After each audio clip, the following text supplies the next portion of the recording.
Have you ever walked away from a conversation feeling uneasy, like something was slightly off, but you couldn't quite put your finger on it? Maybe you're left feeling drained, questioning your own thoughts, or guilty for something you didn't do. These unsettling feelings are often the subtle fingerprints of manipulation, a silent force that creeps into our lives unnoticed, cloaked in the familiar warmth of friendship, love, or authority. It rarely announces itself outright, but seeps into our interactions like a slow poison, dulling our senses and eroding our judgment. As I reflect on my own experiences, I realize how frequently we find ourselves entangled in manipulation, unaware of its influence until it's too late. There were moments when I thought I was simply being overly sensitive, but in hindsight, I see how I was being subtly controlled. Manipulation is not always the overt kind that's easy to recognize. It's often insidious, wrapped in kindness or affection. Have you ever found yourself agreeing to something that doesn't sit well with you, or felt guilt without knowing exactly why? These are not just random occurrences, but signs that someone may be pulling the strings from behind the scenes. In this video, I'll explore 7 key signs of manipulation, weaving in personal stories to illuminate how these dynamics play out in everyday life. We'll break them down and reflect on how Stoicism, anchored in self-awareness and resilience, can help us navigate through the murky waters of manipulation. Through calm wisdom and clarity, grounded in Stoic principles, we can reclaim control over our minds and lives, steering away from the subtle traps of manipulation. 1. Emotional manipulation, the subtle puppeteer. Imagine walking away from a conversation feeling burdened instead of relieved, with a sense of guilt or pressure hanging in the air. It's like every word is wrapped in an unspoken weight, pushing you to act not out of genuine desire, but because you feel you have to. This was my experience with a friend who seemed like a rock of support, always there to listen or offer advice. Yet, over time, I noticed every interaction left me feeling more confused. When I was happy, he'd point out why I should be worried. When I was upset, he'd fuel the fire. His subtle digs and passive-aggressive remarks were like small stones being thrown at me, one after another, until they piled up and weighed me down. This is classic emotional manipulation, a tactic where someone uses your feelings as strings to guide your actions, decisions, or beliefs. Phrases like, "If you really cared about me, you'd do this," or "Don't you think you're overreacting?" are common. They twist your emotions until you start doubting your own judgment, leaving you questioning whether your actions are truly your own or driven by someone else's narrative. Marcus Aurelius often reminds us that no one has the power to disturb our peace unless we give them that power. As I reflected on my situation, I realized I was allowing this person to affect my emotional state. Stoicism teaches us that while we cannot control the actions of others, we can control how we react to them. By stepping back and detaching from the emotional hooks, I found clarity. Recognizing the manipulation for what it was, I began to reclaim control over my responses and emotions. Emotional manipulation plays on your deepest feelings, compassion, love, and even fear. It's the craft of using emotions to steer your decisions, making you believe that if you don't comply, you're letting someone down. It's subtle and powerful.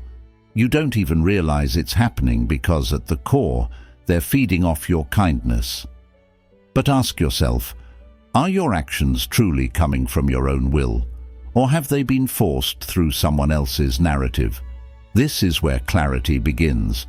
When emotions are high, take a step back, feel the pull, acknowledge the pressure, but also recognize that your emotions are yours to control, not tools for others to manipulate. No one should have the power to twist your empathy into chains.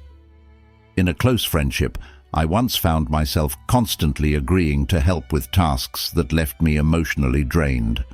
The weight of saying no felt immense. Every time I considered it, my mind filled with images of letting this person down, and in their eyes, it was as if I was the villain. But what I came to realize was that I wasn't helping out of genuine goodwill. I was doing it because I was afraid of the emotional backlash. When you start noticing these patterns, consider where your peace stands.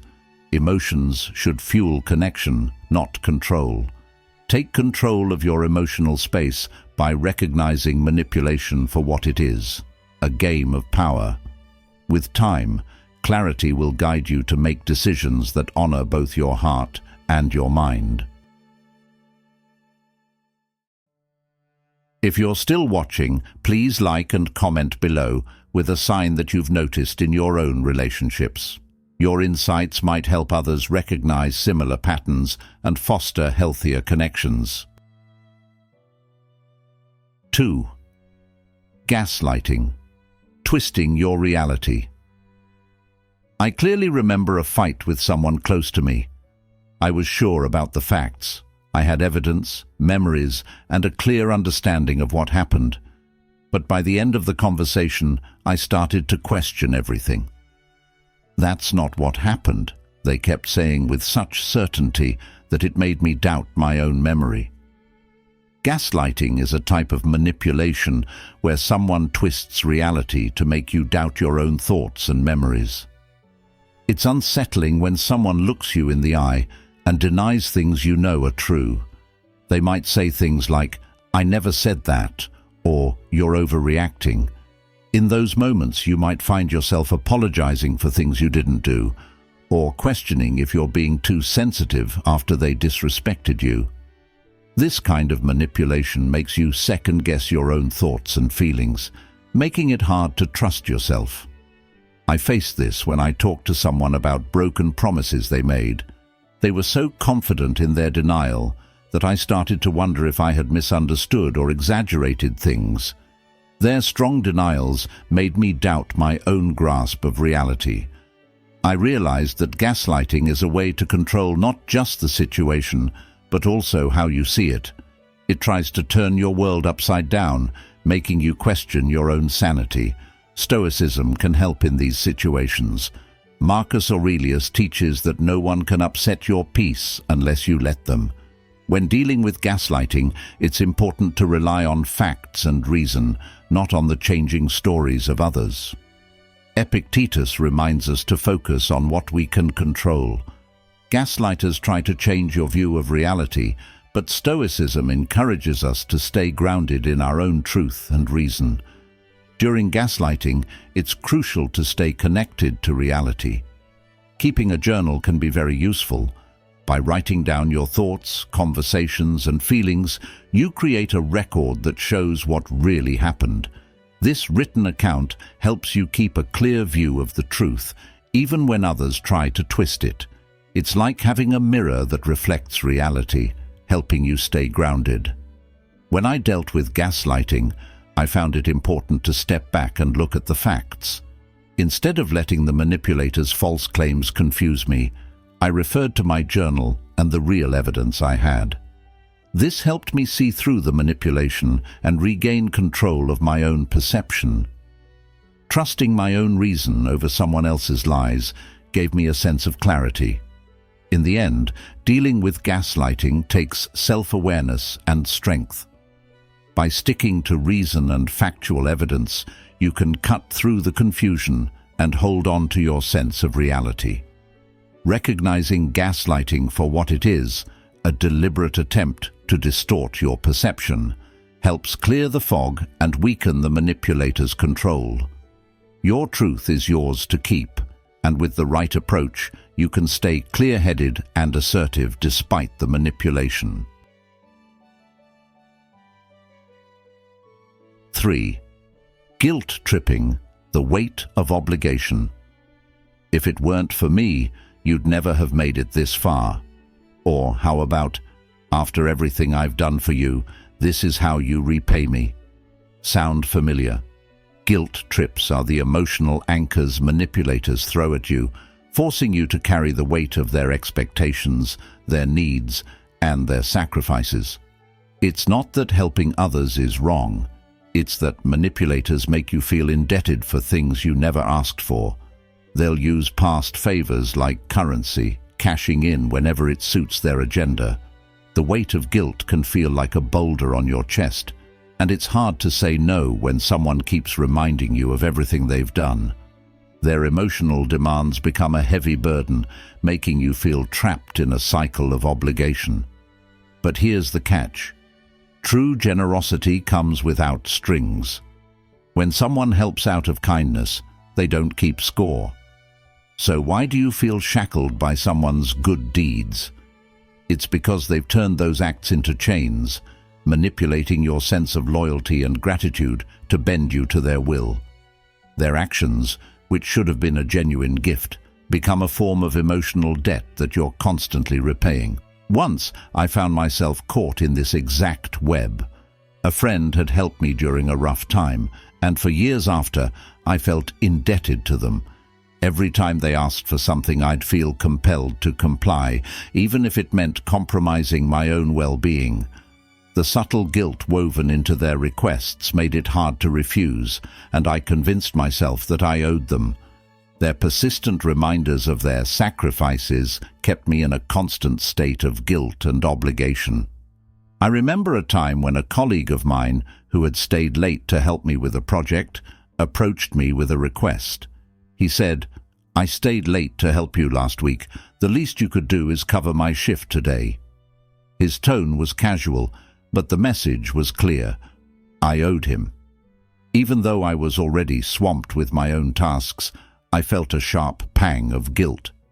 I reluctantly agreed, allowing him to manipulate me into prioritizing his needs over my own.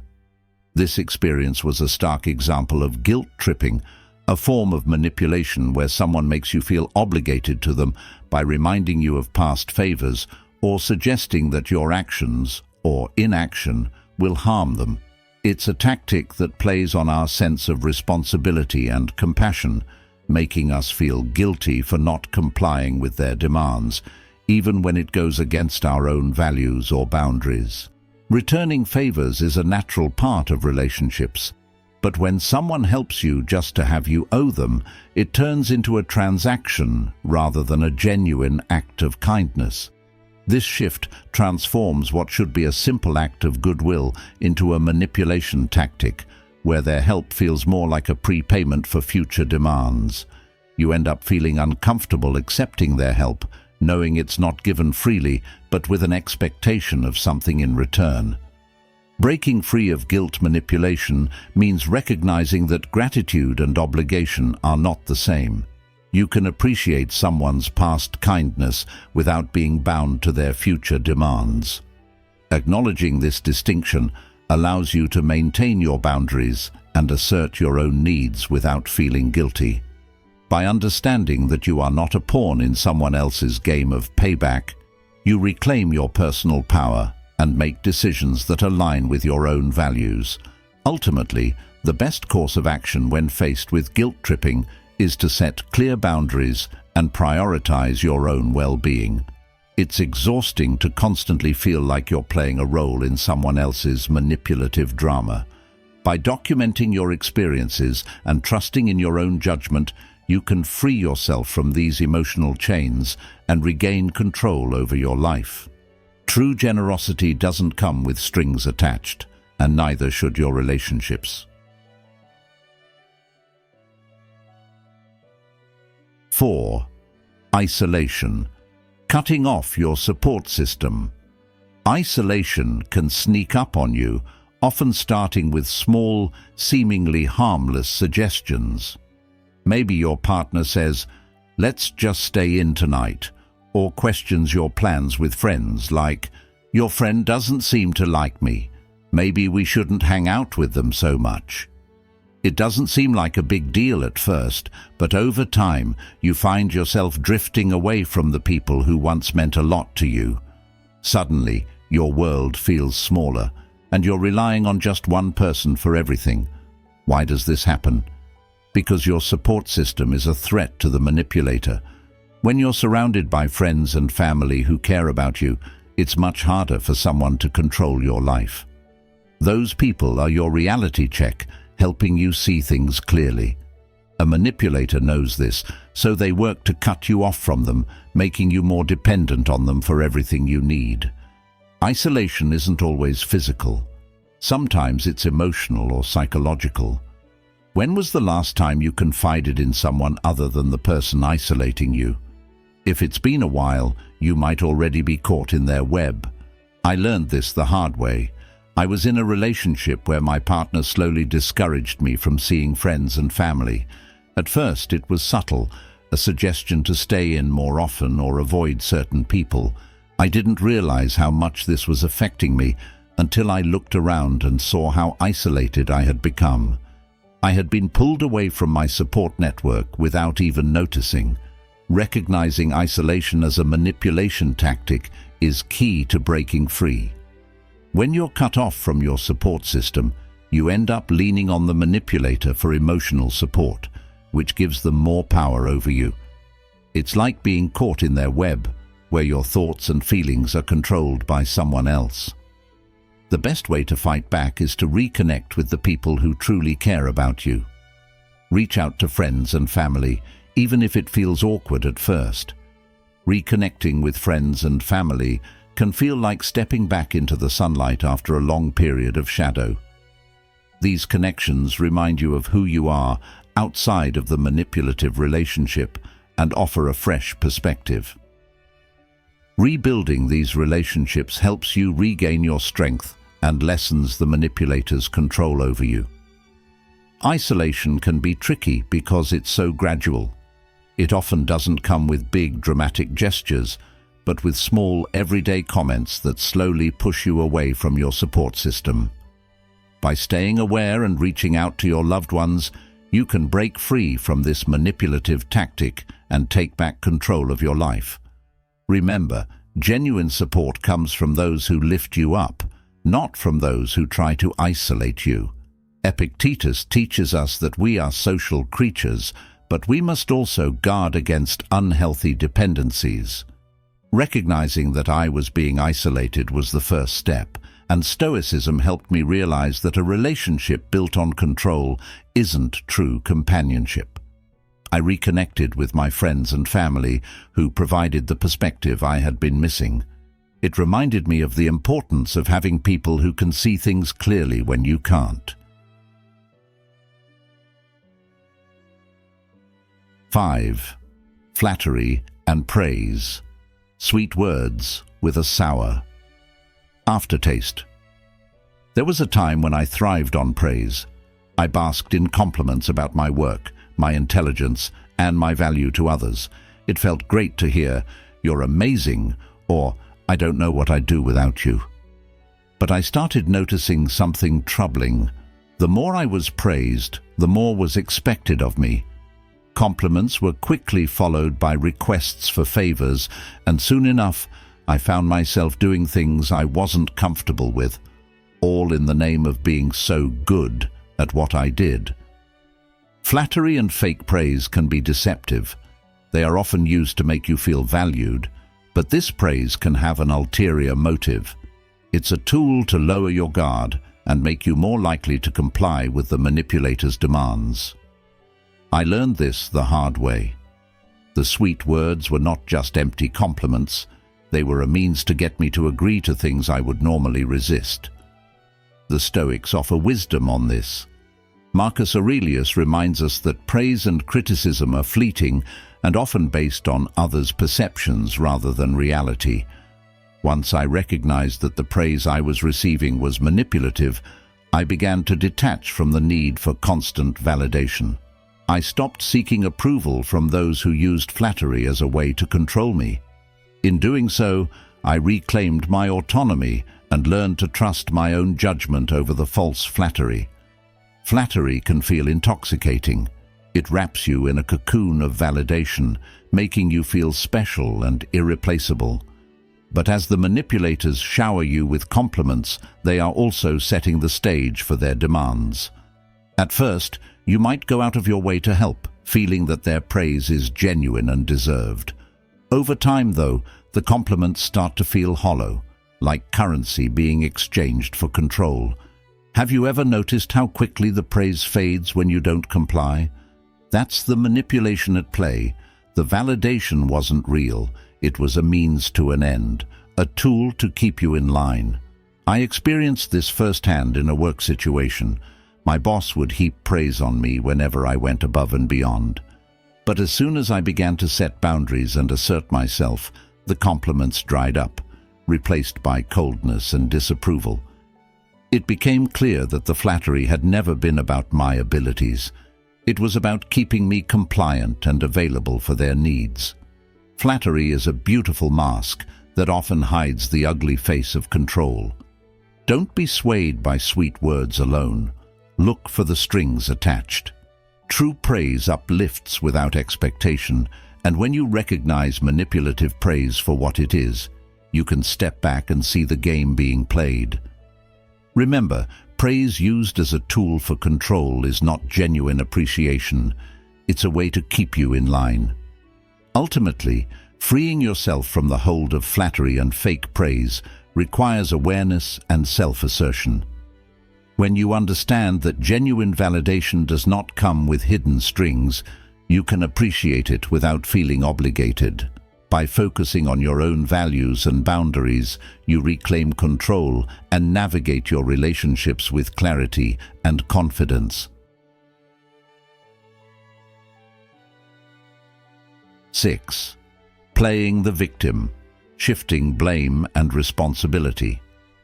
Have you ever been caught in a situation where someone seems perpetually stuck in the role of a victim? I had a co-worker like that, always managing to turn every issue into a personal hardship. Missed deadlines? It was never their fault. They were always too busy or lacked the right information. And if you dared to bring up a problem, they would instantly shift the focus to their own struggles, making you feel like you were the unreasonable one. This tactic of playing the victim is a clever manipulation strategy designed to deflect blame and make you feel guilty for holding someone accountable. Manipulators use victimhood as a shield to avoid responsibility. By emphasizing their own difficulties, they deflect attention away from their shortcomings and make you question the validity of your grievances. Their approach exploits your empathy and compassion, making you feel that addressing their behavior is somehow unfair or insensitive. Instead of addressing their wrongdoing, they turn the spotlight on their suffering. The more they recount their personal crises, the more you're likely to feel like the bad guy for even raising a concern. They make you feel as though your concerns are trivial compared to their ongoing hardships. Isn't it frustrating when someone's ongoing struggles become an excuse for their bad behavior? It's as if their suffering is a get-out-of-jail-free card that prevents you from addressing the actual issues at hand. This emotional manipulation places an unfair burden on you, making it difficult to focus on resolving the problem while dealing with their incessant self-pity. I recall a colleague who was a master at this tactic. Whenever I confronted them about missed deadlines or unmet commitments, they would recount their extensive list of personal problems. Or they will say, "I can't believe you're mad at me after everything I've been through." How often have you heard this line? Their stories of hardship made me question whether I was being too harsh or demanding. This constant deflection created a game of emotional chess, where they moved the pieces to avoid facing any accountability. Stoicism offers valuable guidance in such situations. It teaches us to stay grounded in our principles and take responsibility for our actions. When faced with someone who consistently plays the victim, it's essential to remain focused on the facts and not be swayed by their emotional appeals. I learned to set clear boundaries and refused to take on the emotional burden that wasn't mine to carry. By staying true to my values, I maintained my integrity and avoided getting dragged into their manipulative drama. To counteract this manipulation, focus on addressing the issue directly.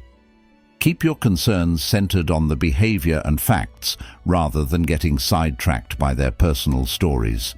Remember, it's not your responsibility to solve their problems or sacrifice your own well-being for their emotional comfort. Setting boundaries and sticking to the facts will help you manage these situations more effectively. Ultimately, recognizing the tactic of playing the victim is key to maintaining your own emotional balance and ensuring that accountability is upheld. By refusing to let their hardships overshadow your valid concerns, you can address issues directly and preserve your own peace of mind.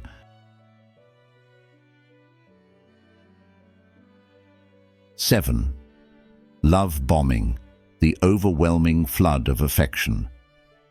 Have you ever been swept off your feet by a whirlwind of romance where everything seemed perfect and magical? I once experienced this firsthand in a relationship where I was showered with affection, gifts, and constant attention. It felt like a fairy tale, too good to be true. But as quickly as the affection came, it was pulled away, leaving me chasing the high of those initial moments and doing whatever it took to regain their favor. This is what's known as love bombing, a manipulation tactic designed to quickly establish loyalty and control. Love bombing is an intoxicating experience. The flood of affection creates a heady mix of excitement and validation, making you feel special and cherished. However, this overwhelming attention often masks a more sinister agenda. Once the initial charm fades, the dynamics of the relationship can shift dramatically. The manipulator might start withdrawing their attention, using their earlier displays of affection to control or guilt you into compliance. Have you ever felt like you were on an emotional roller coaster in a relationship? This is a common pattern with love bombing.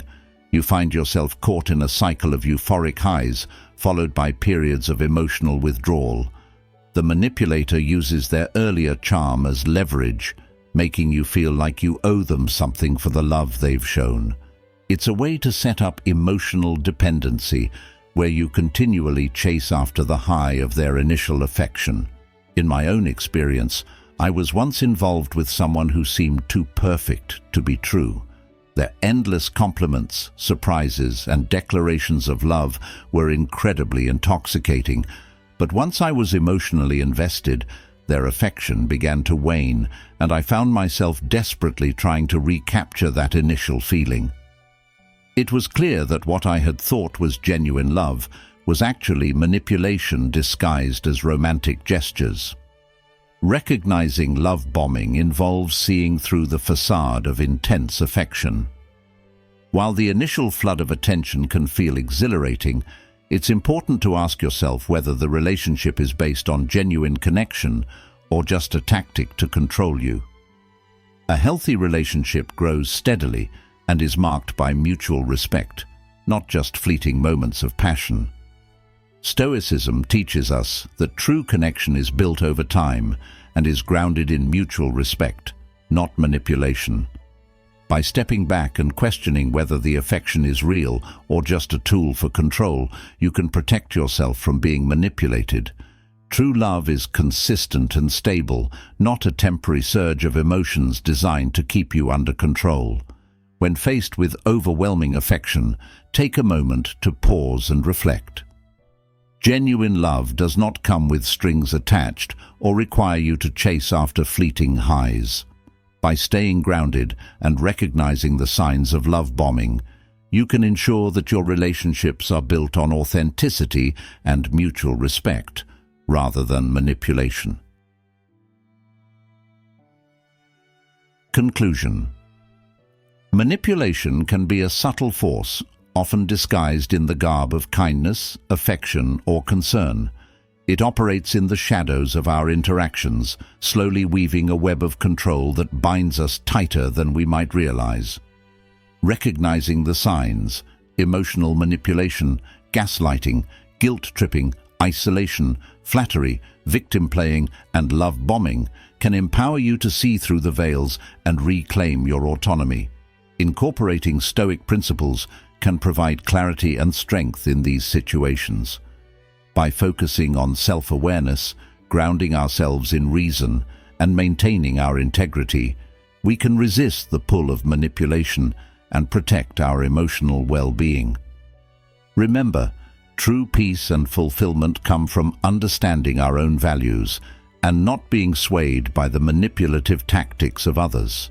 So, the next time you find yourself questioning your actions or feelings, take a step back. Reflect on these signs, examine the dynamics at play, and trust in your own judgment. Manipulation loses its power when we see through its illusions and stand firm in our own truth. Your peace is yours to maintain. Guard it fiercely and wisely.